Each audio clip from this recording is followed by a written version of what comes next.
There are moments when silence hurts more than a scream, when one word can tear destiny in half. They watched him reject her. They thought it ended there. But the moon had other plans. Love wasn't supposed to return. Not like this. Not through fire and blood and the kind of bond that burns even when you try to forget. Because some stories aren't about fate. They're about what happens when fate refuses to let go. The heartbeat quickens. The mark flashes faintly across her skin. This is not a story of happily ever after. It's a story of what happens when rejection meets divine vengeance, and the heart still chooses to stay. Stay till the end. Feel every heartbeat. And if you believe some bonds can never be broken, hit that like button, subscribe, and let the moon decide the rest. The great hall was carved from obsidian and silence.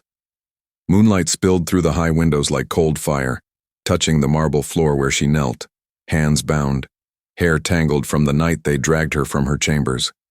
The chains around her wrists were silver, meant to restrain wolves, not queens. Every clang echoed through the court, each sound a reminder of her fall. They called her traitor, conspirator, the one who dared to stand against her own mate. But she said nothing. Her throat was raw, her heart worse. The mark on her neck, once the sacred bond of the moon's choosing, flickered weakly under her skin. It had been days since she'd felt it pulse, since she'd felt him. And then the heavy doors opened. He entered dressed in black, the Alpha King himself. Her mate, her ruin. His presence silenced the whispers like a blade cutting through air. The scent of his power hit first. Smoke, iron, and something that once felt like home. Now it only burned. Their eyes met. For the briefest heartbeat, she saw it. The flicker of pain behind his cold stare, the memory of what they once were. Then it was gone, replaced by that hard, unrelenting authority he wore like armor. "The court has spoken," one of the elders said, "but by law, the final decision rests with you, Your Majesty." His jaw tightened. He didn't answer. Not yet. The entire court leaned in, waiting, for his verdict, for her destruction. She wanted to speak first, to ask him why, to remind him of the night the moon marked them beneath the sacred tree, of how his hands shook when he first touched her skin, but her voice wouldn't come. All she could do was look up at him and whisper a prayer he'd still recognize the woman before him. Then he said it. "I reject her." It was quiet. Too quiet. But those 3 words ripped through her like claws. The mark on her neck blazed white-hot, then went cold. The world spun. She gasped as her pulse fractured, the invisible thread between them snapping in two. The room trembled with whispers. The nobles bowed their heads, some in pity, others in satisfaction. Wolves in the crowd felt the shift, the sudden emptiness where a bond once lived. He turned his back before she hit the ground. Didn't look when the guards dragged her away. Didn't flinch when she screamed his name. Only his hands betrayed him, curling into fists so tight the skin split at the knuckles. Outside, the night air was sharp and wet. They threw her beyond the palace gates, with nothing but the torn remains of her gown. The forest loomed before her. Dark, endless, indifferent. She stumbled through it, her vision swimming. The mark on her neck was gone now, replaced by a faint burn, as though even the moon itself had looked away. She fell beside a stream, the water reflecting a broken version of herself. The rejection shouldn't have killed her. But something inside her refused to die quietly. Her heart still beat, but with an unfamiliar rhythm, too strong, too loud. Then it happened. A pulse, soft at first, then violent. It tore through her veins like lightning. She clutched her chest, choking on air that wasn't hers. Every heartbeat felt foreign, every breath echoing with his name.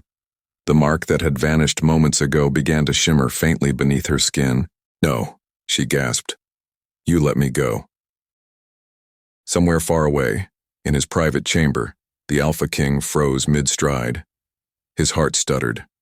A flash of pain shot through his chest. The mark he'd burned away moments ago glowed again beneath his collar, faint but alive. He pressed a trembling hand against it. Impossible. She shouldn't be alive. The bond shouldn't be. But he felt it. Her heartbeat, pounding in sync with his. Her fear. Her fury. In the forest, she lifted her head to the sky, eyes wild with tears and moonlight. The clouds parted just long enough for the moon to shine down on her, bathing the scars on her skin in silver.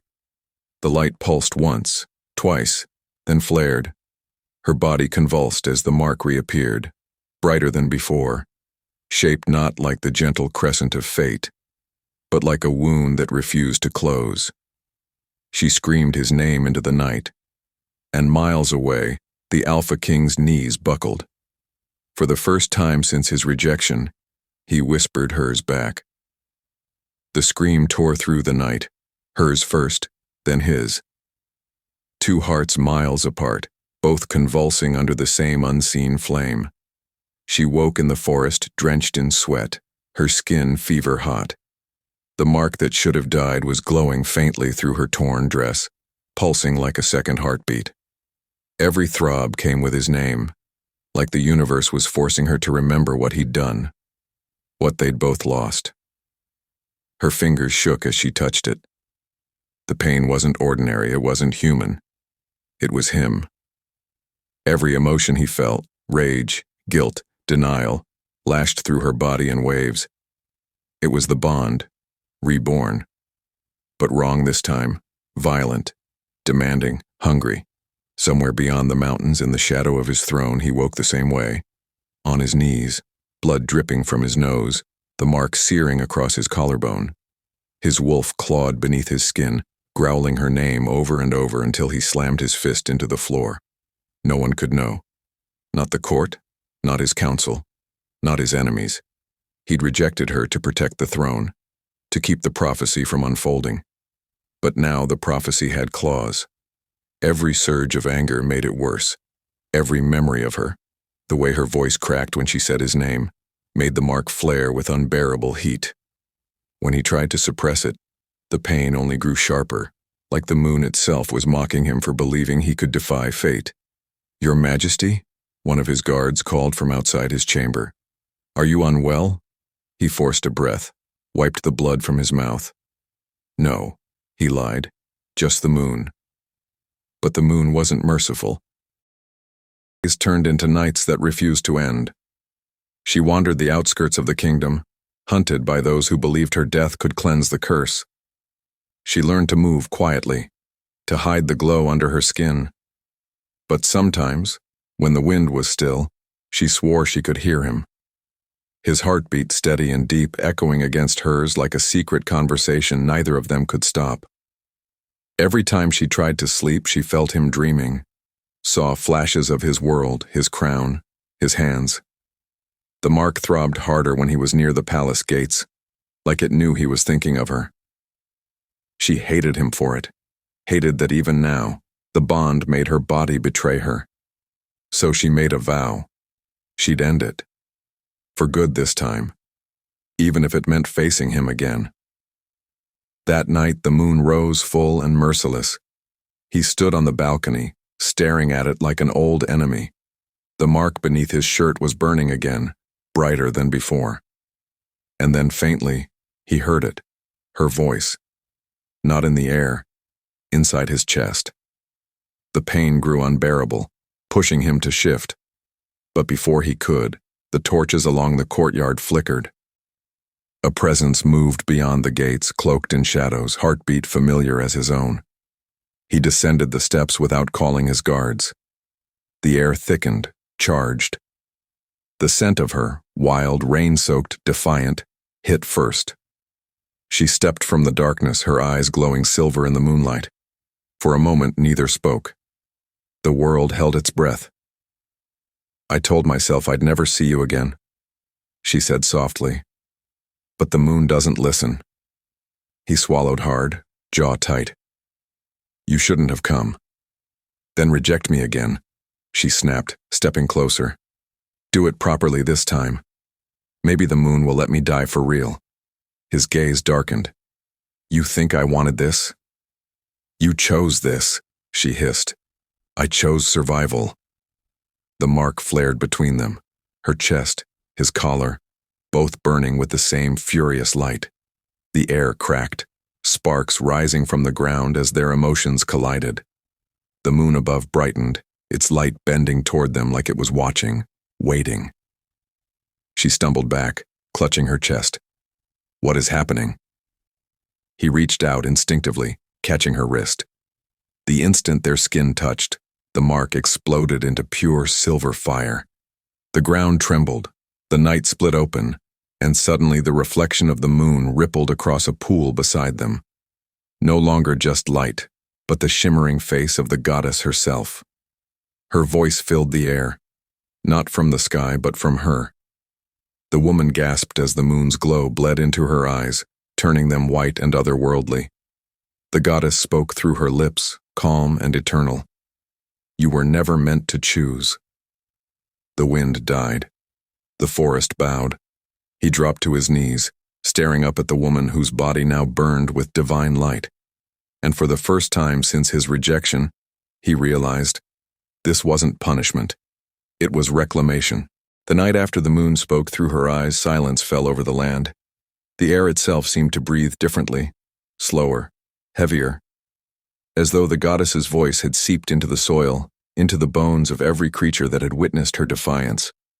She awoke on the temple floor, the faint silver traces of the mark still glowing across her skin. He was there beside her, breathing hard, his eyes bloodshot and wild. For a long moment, neither of them spoke. Their chests rose and fell in rhythm, the same pulse, the same fire. "What did she mean?" she whispered, voice trembling. He didn't answer right away. He only looked at her, the fear, the exhaustion, the way her lips still glowed faintly under the moon's light. It was like staring into something holy and forbidden.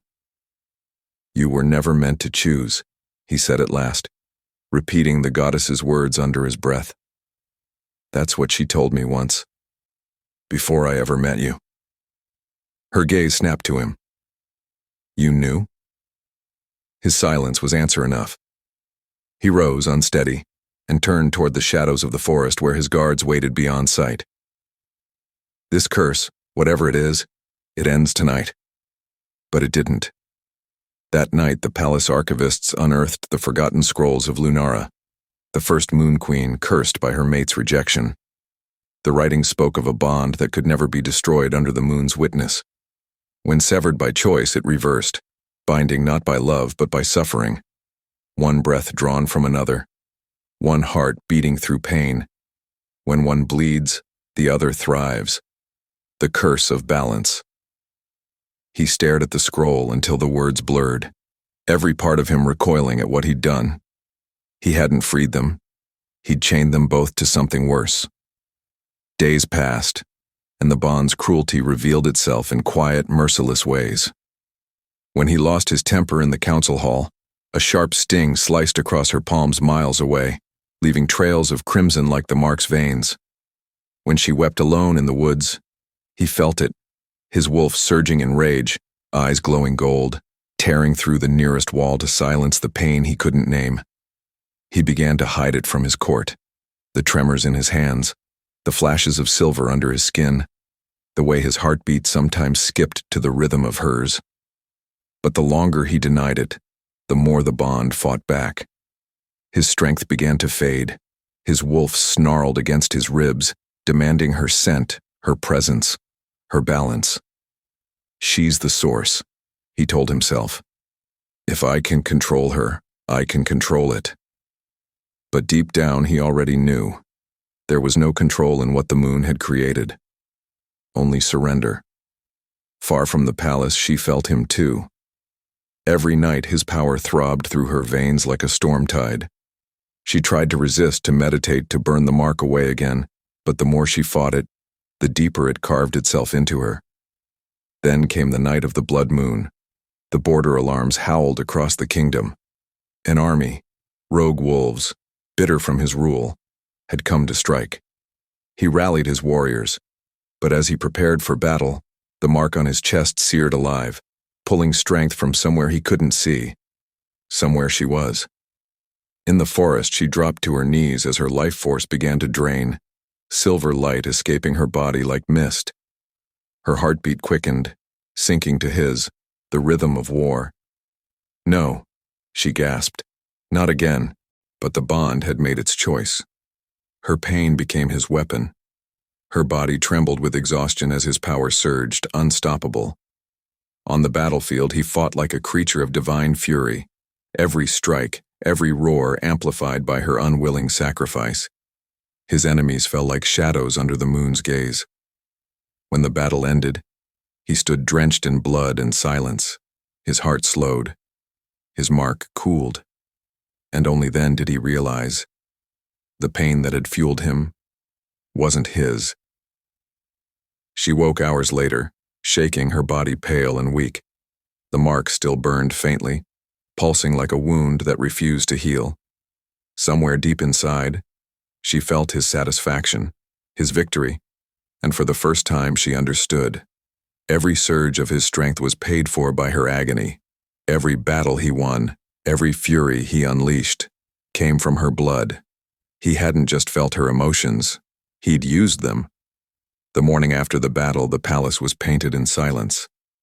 Blood had dried on the stones outside, and incense burned through the throne room to cover the stench of what victory had cost. The court gathered again, their whispers sharper than blades, their eyes fixed on the king, stronger, colder, untouchable. But the elders saw what the rest could not, the tremor in his hand, the faint glow that pulsed beneath his collar, the mark that should not exist. "It is the curse," one of them said. "The girl breathes and it breathes through her. End her, and end it." The words echoed like thunder. The court roared in approval. His jaw locked, but he said nothing. The weight of their demand pressed against his chest until he could barely breathe. Killing her meant peace, power, freedom, the end of the goddess's mockery. But the thought alone made the mark burn like acid. He rose from the throne. "Bring her here." She was dragged into the hall, bound in silver once again, her body weak, her face ghostly pale, but her eyes, those defiant, blazing eyes, still alive. Every step she took left a shimmer of light beneath her feet, the curse moving through her like a living storm. She met his gaze across the hall. "You want them to watch this too?" He didn't answer. Couldn't. The mark pulsed on both their skins in sync, a private rhythm the court couldn't see, but the moon surely could. The council elder stepped forward. "Your Majesty, the moon's curse can only be severed by death. You must deliver judgment. The kingdom cannot live with this shadow." Her laugh was hollow. "You mean he cannot rule with it?" The elder's face twisted in disgust, but before he could speak again, the Alpha King stepped forward, his voice quiet but lethal. "She is no longer your concern," he said. "She belongs to me." The hall went dead silent. He didn't flinch as the whispers broke out again, didn't look at her as he ordered. "Take her to the eastern wing. Lock every entrance. No one touches her without my command." It wasn't mercy. It was madness. The court bowed reluctantly, and she was dragged from the room. But even as they led her away, she felt it, the pull. Every step she took away from him, the mark throbbed harder, tugging like an invisible chain around her heart. The eastern wing was once hers, their private quarters before everything fell apart. Dust clung to the furniture, moonlight spilling through the curtains they'd chosen together. When the guards left, she sank to the floor, breathing hard. The bond was restless now, alive, scratching beneath her skin. She tried to sever it again with the silver chain around her wrists, pressing it against her mark until smoke rose from her skin. The pain was blinding, but his voice cut through it. "Enough." He stood in the doorway, shadows bending around him like armor. "You don't get to order me anymore." She spat, turning away. "Then stop bleeding my power dry," he growled. "Every time you hurt yourself, I feel it." Her head snapped toward him. "So you admit it now? You've been feeding on it. On me." He took a step closer. I didn't ask for this bond. Neither did I. The air between them pulsed. The mark burned hotter. Then stop pretending you don't feel it, he said, his voice low, trembling with something darker than rage. Every time you breathe, I feel it. Every time you cry, I lose control. You think I wanted this? She stepped forward, closing the distance, her voice a whisper that cut deeper than any blade. Then prove it. Before he could move, she grabbed his collar and pressed her lips to his. It wasn't gentle. It wasn't forgiveness. It was defiance wrapped in fire. The mark between them exploded in white light, scorching through their clothes, their skin, their breath. The entire chamber shook, guards outside stumbling as the walls trembled with power. When they broke apart, panting, the mark blazed openly across their throats, matching sigils now visible for the first time, alive and intertwined. The door burst open. Guards froze at the sight. Two figures illuminated in pure lunar fire, bound by something divine and merciless. He stared at her, chest heaving, the truth sinking in too late. She had kissed him to prove she felt nothing, but now the goddess had bound them before the world. The mark still burned days after that kiss. The palace hadn't stopped whispering since. Every noble, every soldier, every servant, each one spoke in low, fearful tones about the cursed Alpha and his rejected mate reborn in white fire. Some called it divine punishment, others prophecy fulfilled. But all agreed on one thing. The Alpha King was no longer in control. He could feel their fear every time he walked through the halls. He could feel her even more. Her pulse, her defiance, her unyielding heartbeat thrumming in perfect rhythm with his. They tried to avoid each other, but the bond had become a living thing, dragging their souls closer no matter how far apart they stood. When she turned away, his chest ached. When he clenched his fists, her palms stung. When she dreamt, he saw through her eyes. The moon had made sure they could no longer live without each other, and the court had begun to notice.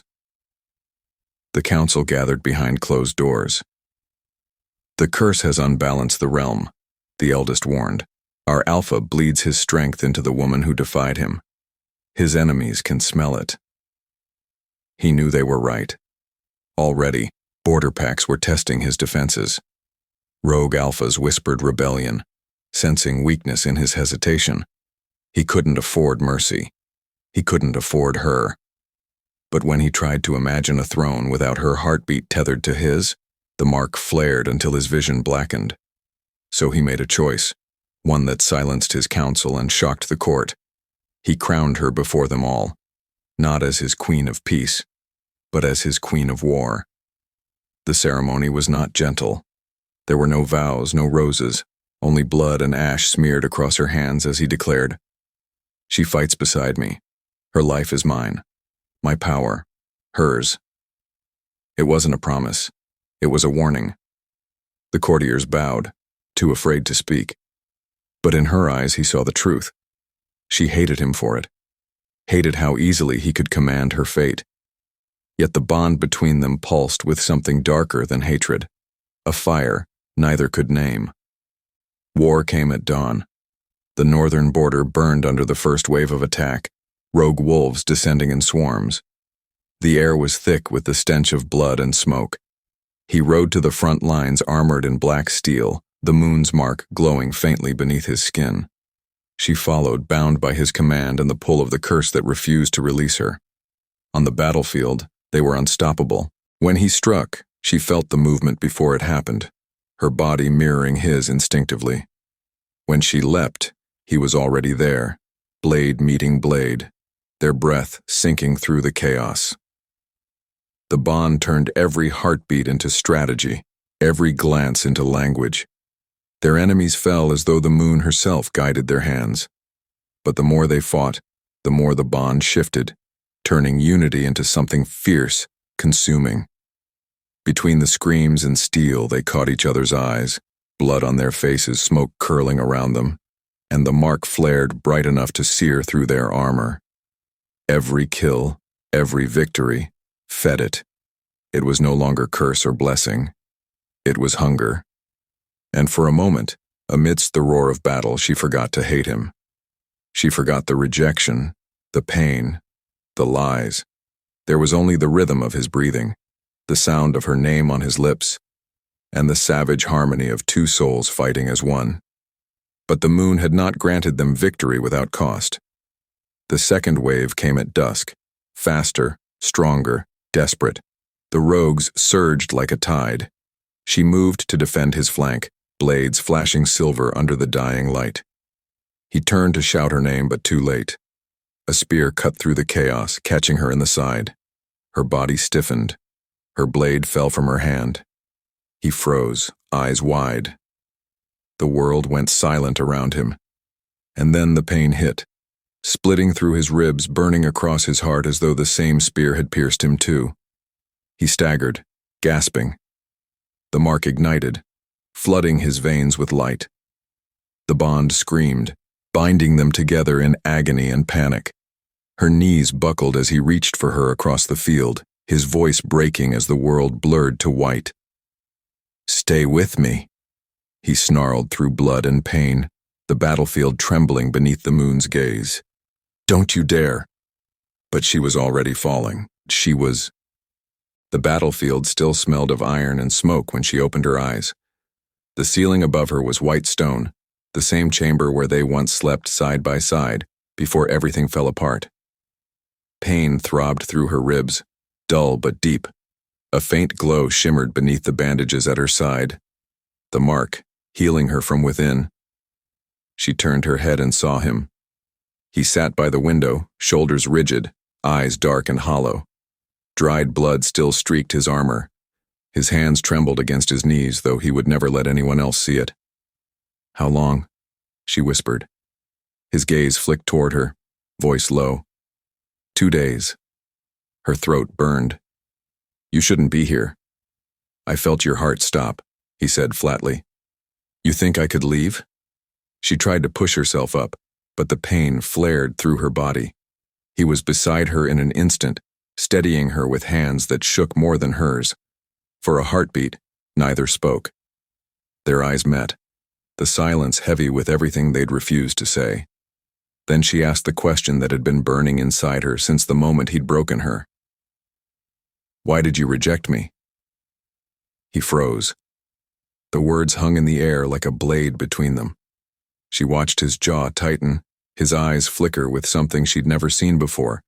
Not anger, not pride. Something closer to guilt. "Tell me," she whispered. "You owe me that much."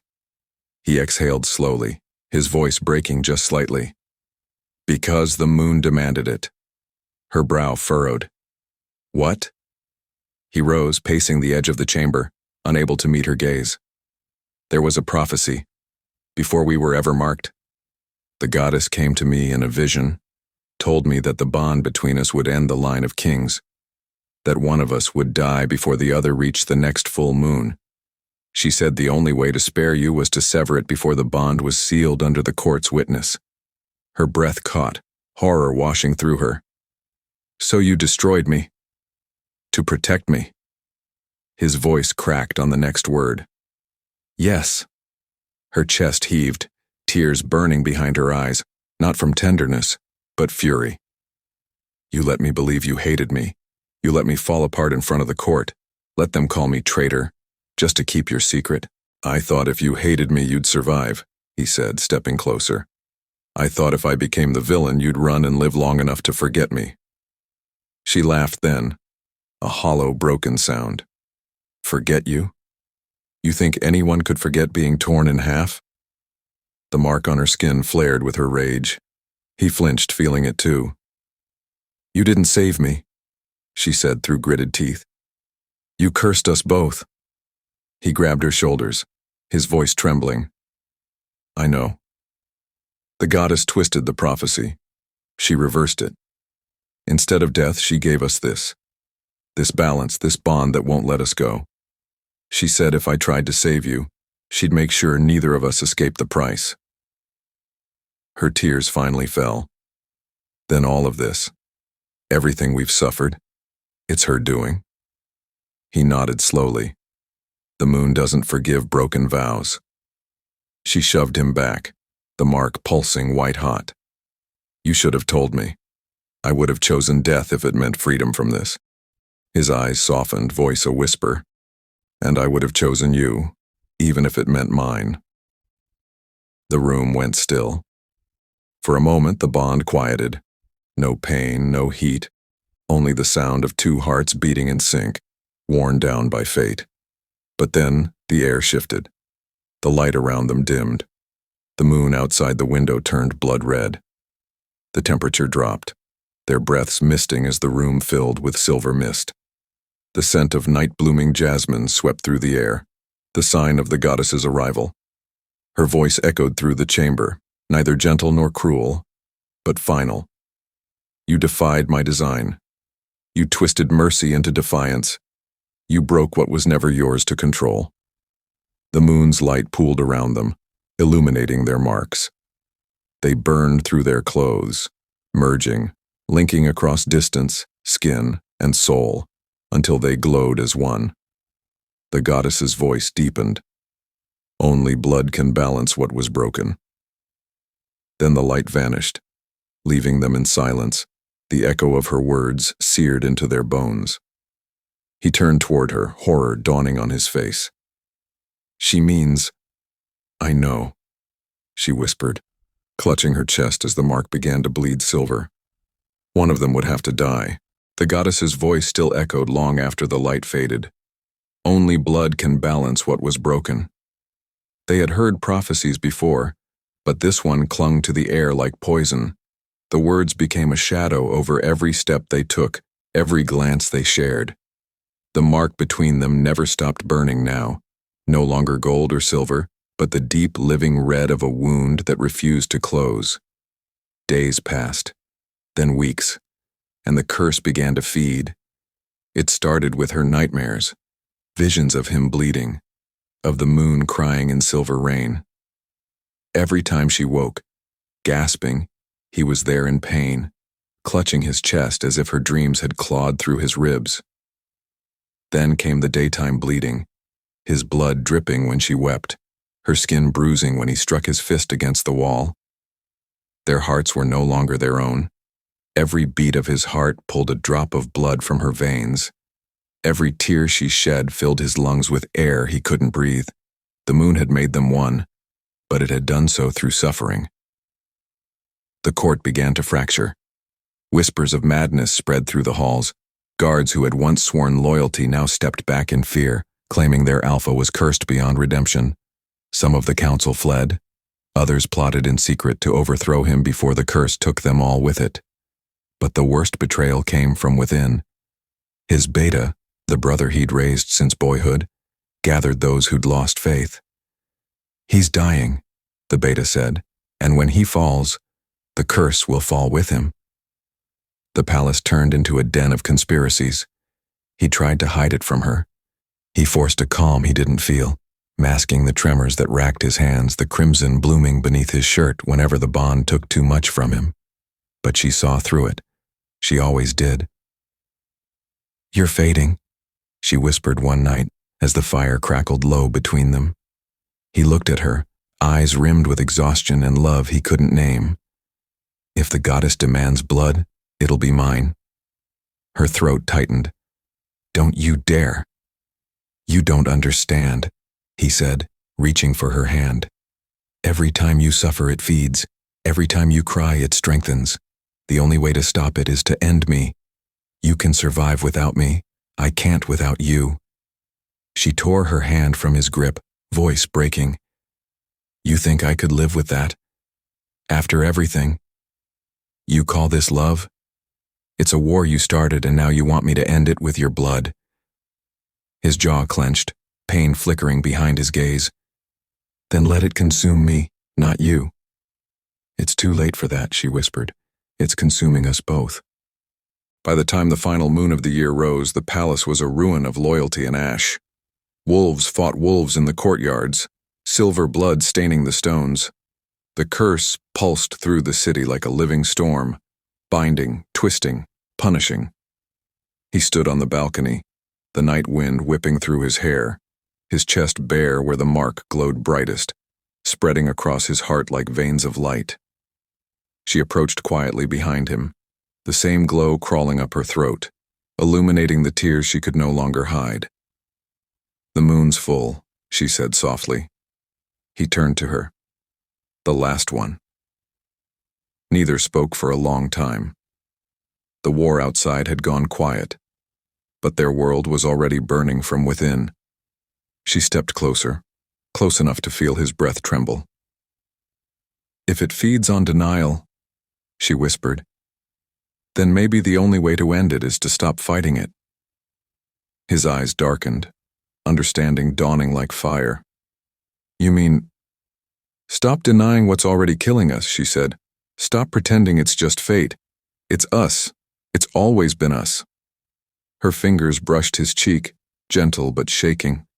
The bond flared, white hot, wrapping around them in threads of light. "This will kill us," he warned, his voice breaking. "I know," she breathed, leaning in, "but at least it will be together."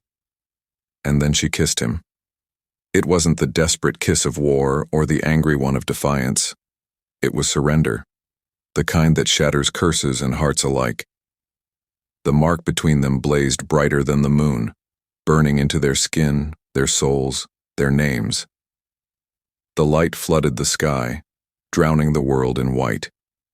The palace walls trembled, the wind howled. The goddess watched in silence as two fated hearts finally stopped resisting. Her hand tightened in his hair, his arm locked around her waist. Their last breaths mingled. When the light began to fade, neither let go. The world was drowning in light. Her lips still pressed to his, their hearts still beating in one impossible rhythm. But it couldn't last. The goddess had warned them. The moon could not sustain what defied her will. When the white fire began to fade, they found themselves in the ruins of what once was their kingdom. The palace towers had crumbled, the banners torn and scattered to the winds. The mark on their bodies glowed faintly, weaker now, flickering like dying embers. He touched her face with trembling fingers, blood seeping through the cracks in his palms. "It's ending," he whispered. She shook her head. "No, not yet." He smiled, sad, soft, almost human again. "You were always stronger than me." But she could feel it too, the way the bond was unraveling. Every thread that had bound them through agony and devotion was breaking one by one, and with each one, she felt a piece of him slipping away. The moon hung heavy above them, red and full, watching without mercy. Its light bathed them in silver and shadow, illuminating the blade she held in her hand. His sword, the one forged under the goddess's own light. He took a step closer, his breath warm against her forehead. She said only blood could balance it. Maybe this was always what she meant. Her tears fell freely now, burning as they touched the ground. "No. Please." He took her hand, wrapped it around the hilt, and guided it to his chest. "You were never meant to carry this curse. Let me go. Let me stay with you the only way I can." She shook her head, sobbing. "I can't." "Yes," he whispered, voice breaking. "You can, because you love me enough to end it." The mark between them flared, one last desperate surge of life. His eyes blazed with the same light that once terrified kings. For a moment, he wasn't her alpha, her curse, or her ruin. He was simply the man who had loved her too deeply for fate to understand. "Do it," he said. She screamed as she drove the blade into his heart. The world exploded in white. The bond snapped, violent, radiant, final. The moon's cry echoed across the sky as silver light tore through the kingdom, washing over every stone, every tree, every heart that had ever felt its pull. When it cleared, he was gone. She fell to her knees, clutching the sword slick with his blood. The mark on her neck dissolved into dust, fading from her skin as if it had never existed. For the first time in forever, she couldn't feel his heartbeat. The silence was unbearable. But then, just as dawn touched the horizon, she heard it. Faint, steady, inside her chest. She looked into the water pooled around her knees and gasped.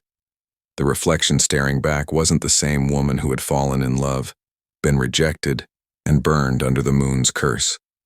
Her eyes, once soft amber, now glowed with his storm-gray hue.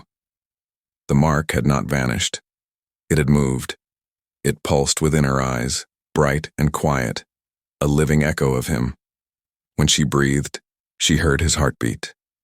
When she closed her eyes, she felt his warmth threading through her veins. The goddess's voice returned one final time, low and distant, like a whisper through the wind. The moon does not break bonds. It reshapes them. By the time the sun rose, the war was over. The court, those who survived, gathered in silence as she walked through the shattered gates, her gown stained with silver and blood. No crown adorned her head. She didn't need one. The moonlight itself followed her, painting her steps in white fire. Every soldier bowed. Every noble knelt. No one spoke her name, but all knew it. The woman who loved her Alpha beyond death. The queen who carried his heart inside her. She paused before the throne, the seat that had cost them everything. For a long moment she stared at it, then turned away. Her voice was soft, almost a prayer. The curse is over. But as she walked through the ruined hall, the faint sound of a heartbeat echoed behind her. Steady, strong, eternal. The mark in her eyes shimmered once beneath the light. He was still there. His fire, his strength, his love.